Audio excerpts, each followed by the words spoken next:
প্রিয় অষ্টম শ্রেণীর শিক্ষার্থীরা, শুভেচ্ছা নিও।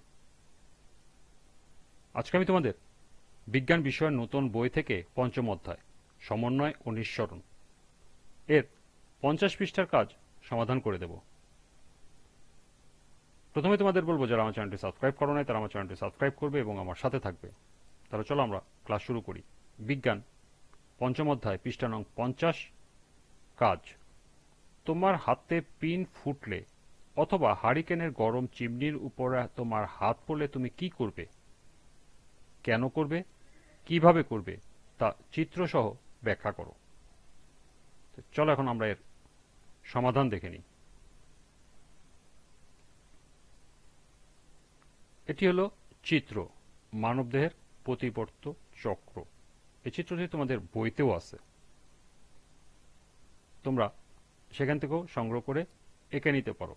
এটা হলো কেন্দ্রীয় নালী, গ্রে ম্যাটার, হোয়াইট ম্যাটার, মেরুরজ্জু, আজ্ঞাবাহী স্নায়ু, এটা হলো অনুভূতি বায়ু স্নায়ু, আর এটা হলো ঐচ্ছিক পেশি, আর এই অংশটি হলো ত্বক। এখানে যদি আমরা পিন ফুটে বা গরম চিমনি হাতে লাগে তাহলে কি অনুভূতি হয় সেটি চিত্রের মাধ্যমে দেখানো হয়েছে।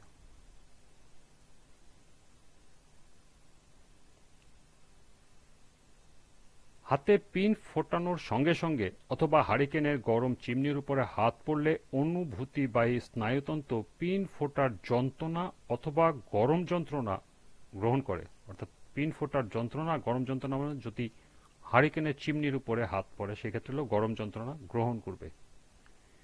এই যন্ত্রণাদায়ক তাড়না অনুভূতিবাহী স্নায়ুতন্ত্রের মাধ্যমে মেরুরজ্জুতে পৌঁছে ওই একই তাড়না অনুভূতিবাহী স্নায়ুকোষ থেকে আজ্ঞাবাহী স্নায়ুতে প্রবাহিত হয়।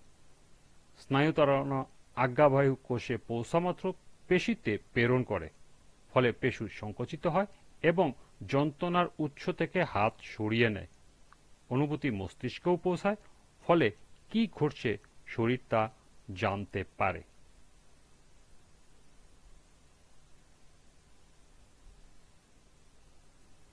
এই ছিল 50 পৃষ্ঠা কাজের সমাধান। আজকের ক্লাসটি এ পর্যন্তই।